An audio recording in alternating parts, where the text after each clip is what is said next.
So this is Steve, and I'm here with Kevin Howell. Kevin is the Allen County District 1 county council member. He is a Republican, and he's running again for re-election this November. Kevin, we appreciate your time. Pleasure again. Wanted to sit down with you and talk a little bit. Why don't you, maybe for those who don't know you or those that have forgotten, tell me a little bit about your background and about you. Okay, well, I'm born and raised in Fort Wayne, educated here. I'll take you all the way back. Went to Weiser Park Junior High School and then went to Elmhurst High School. And I want to get out of the Midwest. I went to and graduated from Howard University in Washington, D.C., U.S. History major in class of 78, Bachelor of Arts in 1980. Came back to Fort Wayne just when Harvester was going under. And when Moses was the mayor then, the city lost 10,000 jobs. It's still incredible to believe, but it did happen. 10,000 jobs in 1981, I believe that sounds right, 81, 82, 81. Worked in the Department of Economic Development, started the process of getting Harvester out from under, or moving the city on past Harvester, because that was a tremendous blow, which we're in the process now, all these years later, of starting to recover financially. But it's a devastating blow to the city of Fort Wayne, really the region, not just Fort Wayne, Allen County, Northeast Indiana, and Northwest Ohio. There's several thousand folks who worked at Harvester who drove in daily from Northwest Ohio. Economic impact was amazing. But we're starting to get back from that finally. Had a harboring to go into the Marine Corps. I always kind of thought about it. I didn't really believe the hype about them being the few, the proud of Marines. So, and I was not ready quite yet to settle down here in Fort Wayne. So I did enlist in the Marine Corps. I did 10 years total, 4 active, 6 reserve. Traveled around the world, the whole 9 yards, and got back to Fort Wayne in 1987. Just in time, matter of fact, it was August 87. And during that time, a young attorney named Paul Hilke was running for mayor, and I hooked up with him and helped him win.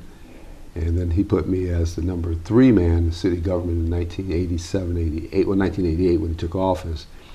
He had the mayor, the way he had it set up, we had the mayor, he had the chief of staff, he had the administrative assistant. And I was the administrative assistant, the first black person ever in that particular position. And again, the number 3 man in city government. Basically, my job there was to read every single thing that was going to the mayor's office and give my opinion about it. To the chief of staff, Dan Heath, who's now a judge, and of course to the mayor. So I did that job for about a year and a half or so.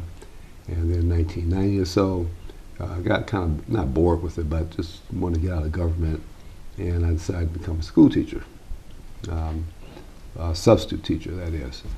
Ran for public office several times. I was appointed to the Fort Wayne Community Schools Board in 1990 to fill out the term of a lady who was leaving in the midterm, the last 6 months of the year. Did that, ran for that, lost for that. That was the first of my 7 efforts to run for public election, public office. And I lost 7 times over 20 years, from 1990 to 2010. But I did serve on the Fort Wayne Community Schools Board, still the youngest appointed member ever, 35 years old at that time. Ran 3 times for city council, ran 3 times for state representative, and then finally in 2010 got elected to Allen County Council by 36 votes out of 16,000 in 2010. So we were talking about it. You must like county council. You're running again.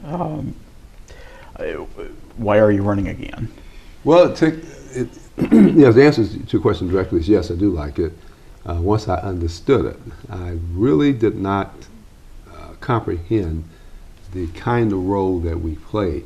It is not truly political, because we do not deal with policy or politics or legislating. All we deal with literally is money. You either vote yes to spend money or no to spend money. And that took me a good 2.5 years to wrap my mind around that.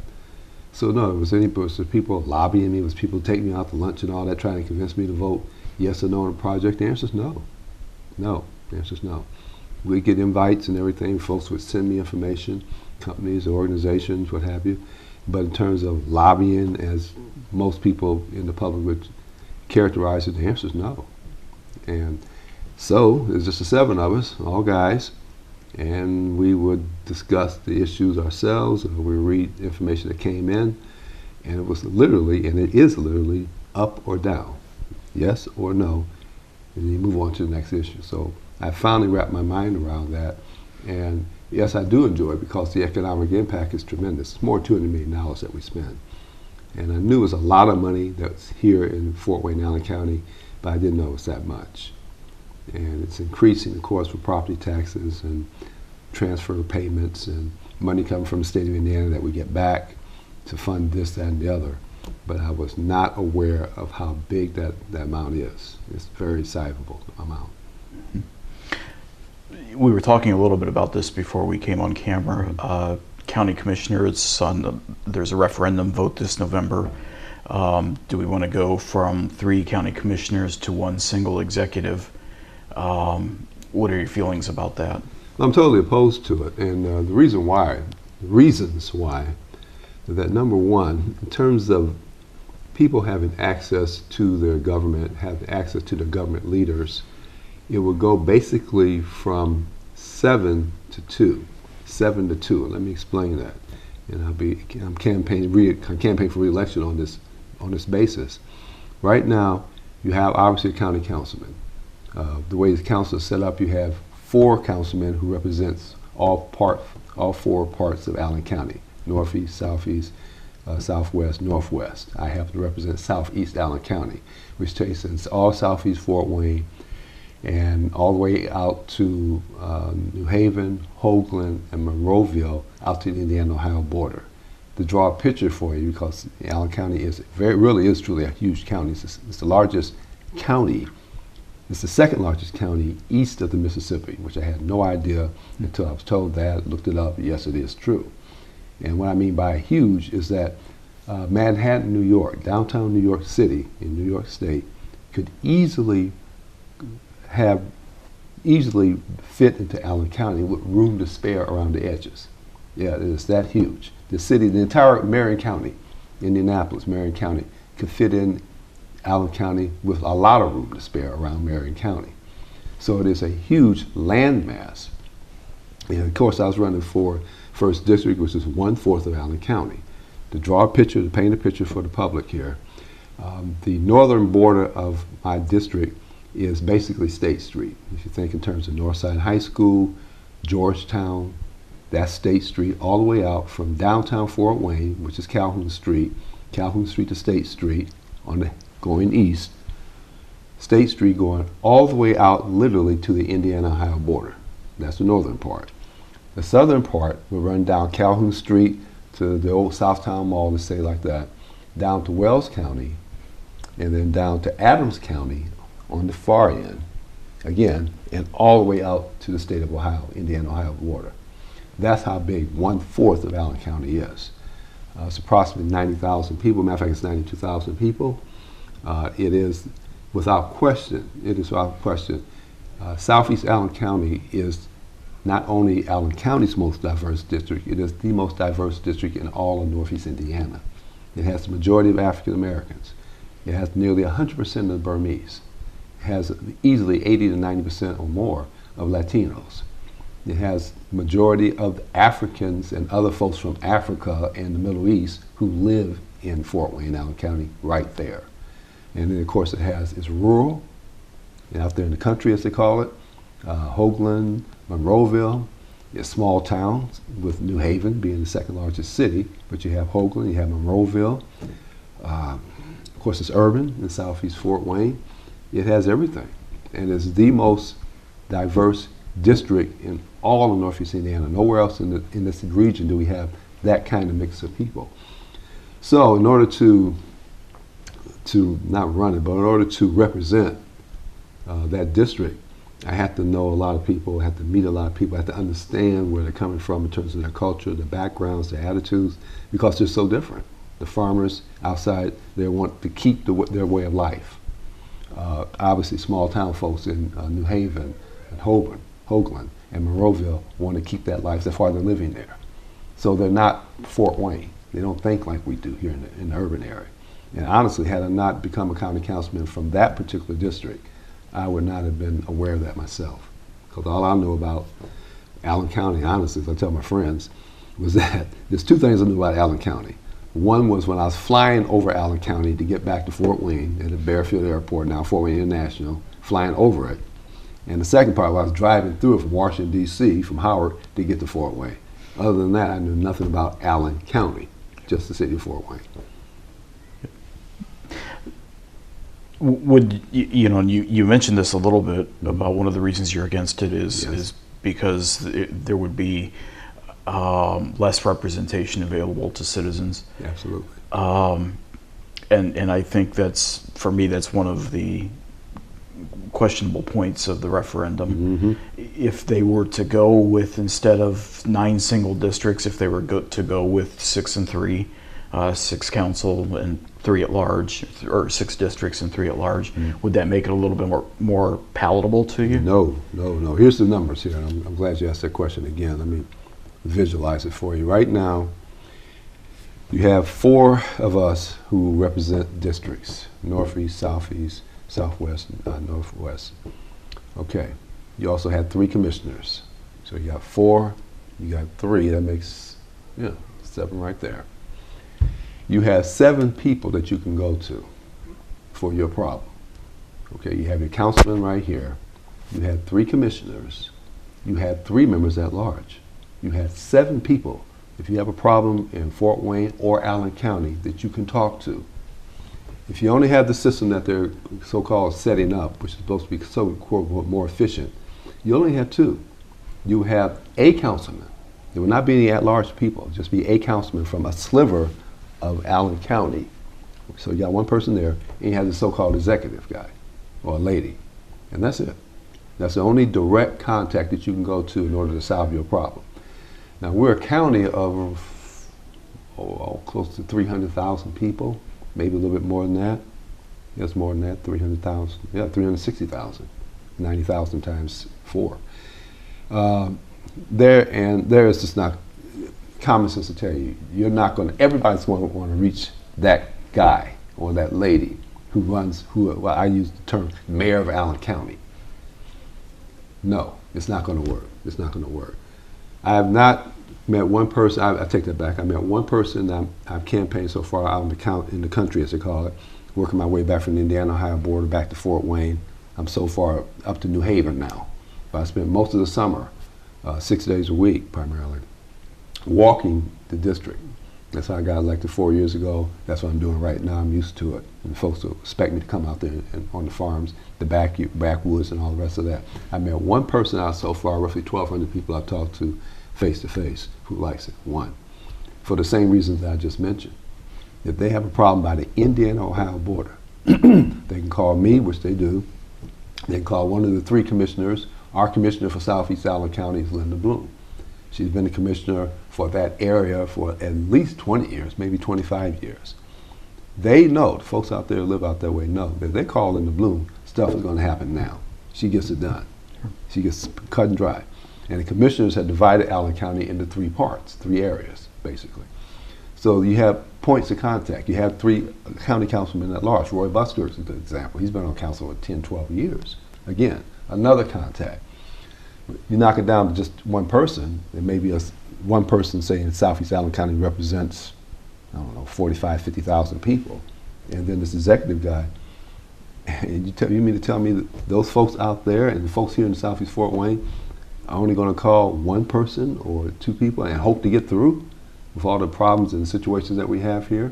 The answer is no. So no, I'm totally against that. Sure.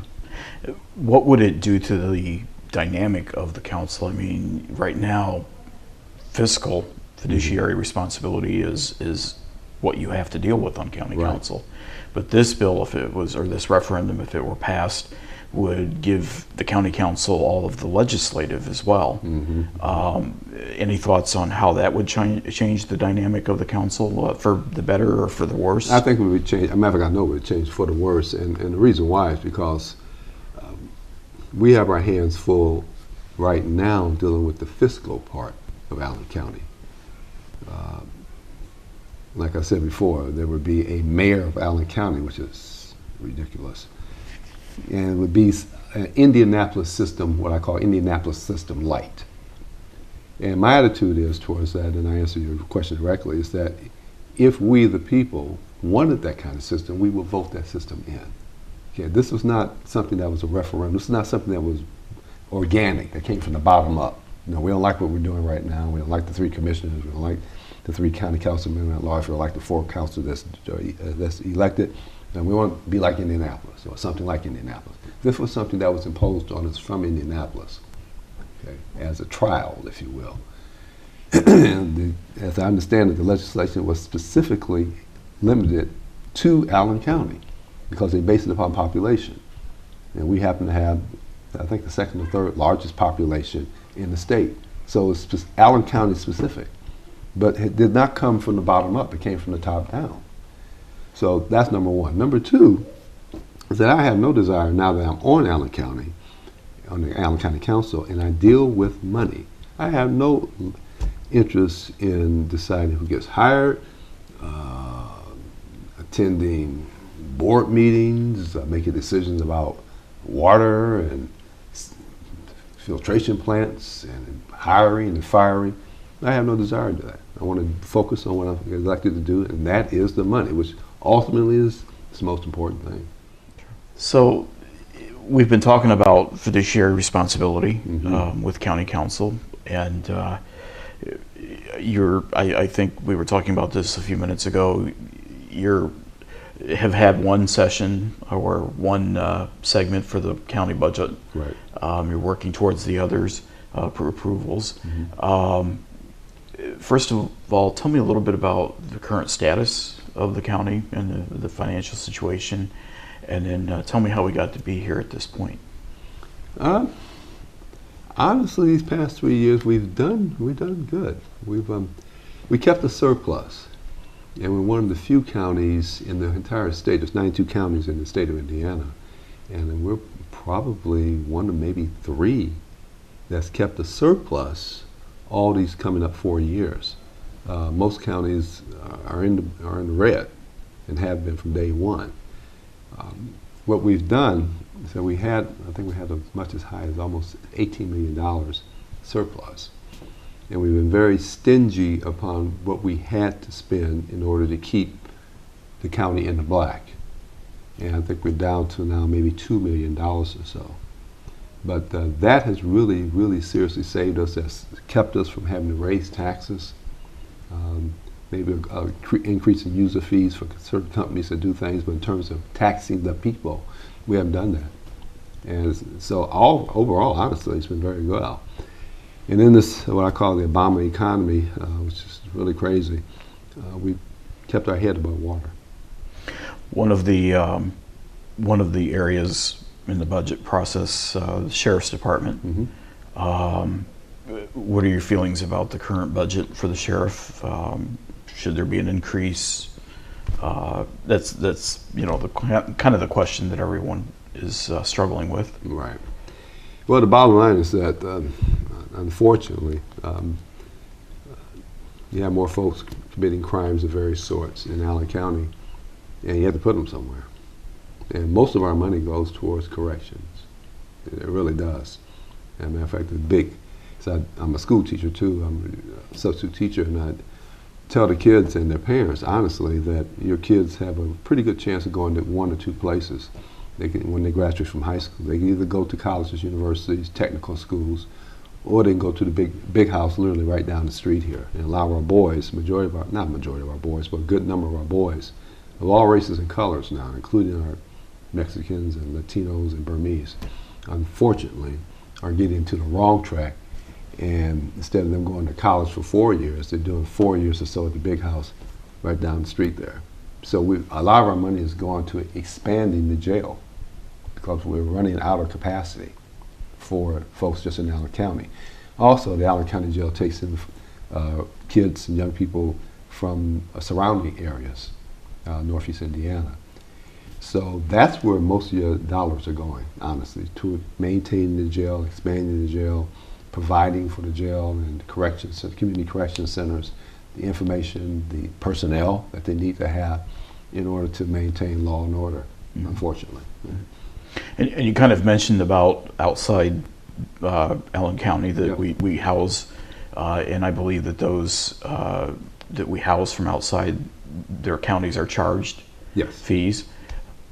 Is that something that maybe needs to be looked at, having the city share in the costs of the prisoners that they have at the jail?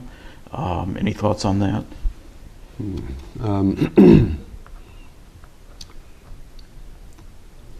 We have not talked to the city in that regard per se. Of course, the city has its own lockup, the smaller one. But no, we have not had that discussion with them on that. And that's obviously something that would require legislative changes. Right, there you go. But it's just always kind of made me wonder, Mm-hmm. if it's something that shouldn't be looked at some point, like the bridge situation many years ago. Right. So It's a good idea. okay. So what right now are the top 3 issues that you see facing county council? Going forward, maintaining our surplus. That has really, really, truly saved all of us as taxpayers tens of millions of dollars that we absolutely would have paid had we not had a surplus. Just common sense will tell you that the money doesn't lie. And it's a big deal, folks. And I'll be honest with you, until I became a county councilman, I thought my mindset was in Fort Wayne. Everything is Fort Wayne, Fort Wayne, Fort Wayne. Well, it's bigger than Fort Wayne. It is Allen County. So every single one of us, even though we're citizens of Fort Wayne, we live in Fort Wayne, work in Fort Wayne, party in Fort Wayne, all the rest of that, we're also citizens of Allen County. And the money counts both ways. You can't run one from the other. They're all the same. And it does count. It does matter. And we must maintain a surplus. We just must maintain that. What we have going for us, which is one of the planks that I ran on 4 years ago, is that when I got elected 4 years ago, in 2010, the complaints that I was getting from businesses, both small and large, was that, the road system out of Southeast Allen County was bad. The roads were crumbling, they were falling apart. And to a certain extent, that was true. Now, as of this taping of this program, we probably have the best roads in all Allen County, i.e. 24. Governor Daniels' Fort to Port project has just revolutionized that area. It just has, no question about it.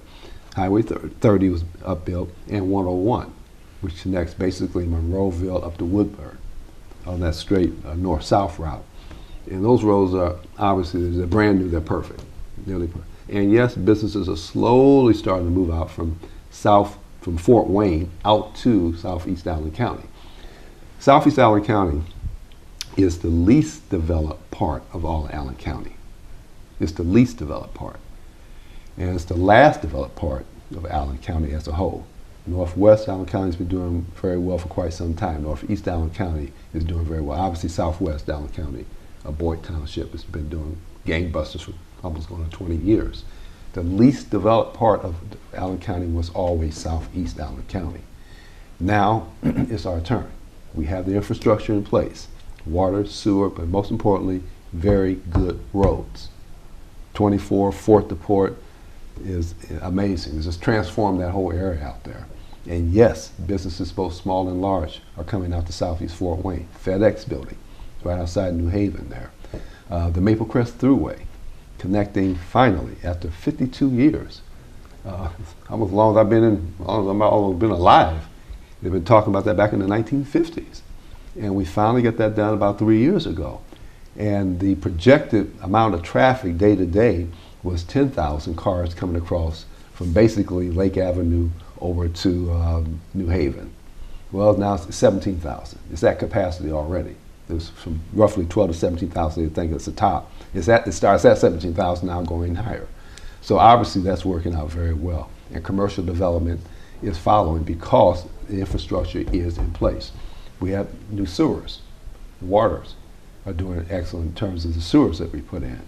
So it takes a while. And everybody's impatient, myself included, but that's the way government works. And it's all about the dollars, it's all about economics, it's all about setting the climate, both fiscally, because we have low taxes, both in terms of infrastructure, which is critical, and then the businesses follow, and that's what's happening. So I'm very pleased. One of the things that I remember talking with you about 4 years ago, we talked about land banking, which was something that the county was just starting to get involved with. And at that point, if I remember, I think you were kind of not sure about that area. You've had 4 years to gain some experience with it. Any thoughts on land banking today? So far, so good. Like I said, like you said correctly, I didn't have any really knowledge about that, but it has proven to been pretty good so far. I don't have anything against it. You know, it's another tool in the toolbox of economic development for all Allen County, but certainly for my area, Southeast Allen County, because once again, it's the least developed part. So all it has is an upside now, and all of the fundamental parts of it, again, the roads, the bridges, the sewers are in place. Finally, they're in place, and now we're moving up. Sure. Yeah. And along with land banking, economic development. Yes. We've talked about that before, Yes. and there's maybe not a lot of things directly that county council does with economic development, Right. but they all do have an impact. How is your experiences and your thoughts on economic development as a county council person? How has that evolved over the 4 years? Well, the numbers tell the story. We have more than 100 businesses that have either moved in or expanded here in all of Allen County in my almost 4 years. And again, it gets back again to the infrastructure. That was always the problem there, as well as tax policies too. Because of the fact that we have a surplus, and I cannot emphasize that enough, we were able to, if you will, give money, loan money, provide infrastructure for these companies to move in. If we were at a deficit, we would not have had that cushion, if you will, in order to make it attractive for businesses, both large and small, to come to our area. But because we had the money ahead of time, and we used that money very wisely in terms of either fixing certain infrastructure in certain areas of Allen County that these businesses needed, providing abatements for these companies that are also moving into Allen County. BAE Systems, I believe, was in Wells County or Adams County, one of those counties there, and they moved their entire headquarters from Bluffton, it says Bluffton, from Bluffton to southwest Fort Wayne, right by the Fort Wayne International Airport. Well, Fort Wayne International Airport itself. We were able to, because we were able to provide money for their infrastructure needs. Now, they did their best, they did what they had to do for themselves in terms of the airport, but you have to have roads and bridges and infrastructure to get to the airport. And Allen County Council provided that money, and we were a key player, quite frankly. And finally, getting airport service to the East Coast. It has been maddening for, 7 years maybe, that Fort Wayne International Airport, the state's second largest airport, had no direct flights to the East Coast. In order to get to Washington, D.C., you had to fly from Fort Wayne to Atlanta, Atlanta to Washington, or Fort Wayne to New York, New York to Washington, just crazy. Or any part of the southeastern United States. This past, it's coming up in October, so we will have direct service to Philadelphia, which is a jumping off point to all the places on the East Coast, New York, Newark, New Jersey, Philadelphia, obviously Washington, D.C. And we have direct service, which was a bonus. We weren't looking towards this. Direct flight to Charlotte, North Carolina, for the southeast part of the United States. So your county council dollars were used to set the lay the foundation, to set the base, so that Fort Wayne International Airport could jump off to these other places here, which is also going to benefit our entire economy. Mm-hmm. Yeah. One of the things that's also kind of in the works is passenger rail service. Mm-hmm. Would you be in favor of county council contributing to subsidizing passenger rail service in our city? I won't say I'm in favor of it yet. I need more information. I attended 2 or 3 meetings, but a lot of that really truly depends upon the federal government and what percentage of that money they're willing to put in. And that's the way I understand it, and if I'm wrong, I'm sure I'll be corrected on this, is that local communities contribute a certain amount, in addition to what the federal government is willing to put out straight on. And obviously, if you don't have federal support from the beginning, it's not going to happen. But the answer to your question is yes. Obviously, Fort Wayne is the second largest city. There's been two railroad systems that I've heard of coming out of either Pittsburgh or I think it's Philadelphia. I could be wrong on that, but definitely Pittsburgh stays in my mind. That would connect up with Fort Wayne and then head up 30, basically end up in Chicago. That's one. And the tracks are already in place for that, okay? And matter of fact, the tracks are being unused because they were once used for commercial travel via trains, what have you. But so the tracks are there. It's just a matter of connecting all the communities, in this case, and the states, and it would be the state of Indiana, state of Ohio, to an extent Michigan is part of it, and then Pennsylvania. Those 4 states and their commitments to money to upgrade their systems to accommodate passenger train rides from, say, Philadelphia, Pittsburgh to Chicago via Fort Wayne. And then another one was, now I remember, another one's from Chicago through Fort Wayne, ending up in Columbus, Ohio. And yeah, they would run that way, because Columbus, Ohio, which is Ohio's either first or second largest city, and of course the state capital, to my surprise, I didn't know this, they have no passenger rail service whatsoever. They have nothing. And that's a tremendous market. And there's tremendous interest in Columbus, Ohio, the folks in Columbus, Ohio, and throughout northwestern Ohio, quite bluntly, to start a rail service which would end and begin in Columbus, Ohio, come up through Lima, of course, hit Fort Wayne, and then again up through Warsaw, and then Chicago. That's a huge market. That's a huge, we're talking about millions of folks along those rails there. So that's another possibility. Which one do I like out the two? I lean towards the Midwest one because I'm more familiar with, I live in the Midwest and I'm familiar with Columbus, Ohio. I'm familiar with obviously Chicago and places northeast Indiana, northwest Ohio, Indiana. I can see that. But again, it takes the federal government to give X amount of dollars to get it going. And then it takes okays by county councils, if you will, in those counties to put in their fair share. It takes the city, in this case, state capital, Columbus, Ohio, in order to do what they have to do. Possibly Dayton, Ohio might be part of that too. We'll go towards Dayton, Ohio too. And then finally it also takes the state governments, in this case Ohio and Indiana and Illinois. But it is doable, and yes, I would favor it, absolutely. Let's back up just a little bit. Mm-hmm. We were talking a little bit about the sheriff and the sheriff's budget. Yeah. What's the answer in that? I know that the sheriff is saying that they need more corrections officers.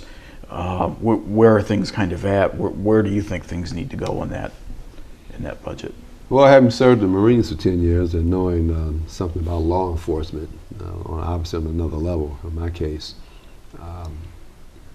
I favor giving them what they need. I'm not going to nickel and dime public safety because that's what it is. And if they need it, they'll get it. We scrutinize the best use of the money, but I would never question their need for the money and what they need it for. I understand that from a military point of view, from a law enforcement point of view. I get that. They do have monies coming from the commissary. The inmates have to pay for certain things, and that's several $100,000. And that helps mitigate against what taxpayers have to pay in order to maintain the jails, expand the jails, what have you. Maintain the cars, sheriff patrol cars, because they run 24/7. They never really truly stop. Now they're not all running at the same time, but Allen County, once again, is a huge county. And they patrol Allen County. A little bit of Fort Wayne when they're in town, but primarily outside of Fort Wayne, Allen County. That's a huge landmass, and it's got to be patrolled 24/7. I get it. No arguments there whatsoever. So the answer to your question directly is that as long as I'm comfortable with the details of what they're going to use the money for, scrutinize it. I'm not going to nickel and dime public safety, no way. Okay. Lots of questions we've covered, lots of topics. Anything that we've left out that you wanted to touch on or talk about? Well, this is my emphasis again on this say no to the so-called county executive thing. The numbers just don't add up, and there is no way that anyone can convince me now that I'm actually in government, and a government official, and an elected government official, that a county of 380,000 people, would only in Allen County have 2 points of contact publicly, one person who's their representative on county council, and executive director, or whatever you want to call it, him or her. No, it's not going to happen. It just won't happen. Even if that person, county executive, had 50 sub-county executives, it's not going to happen. Just common sense, and the numbers just don't add up.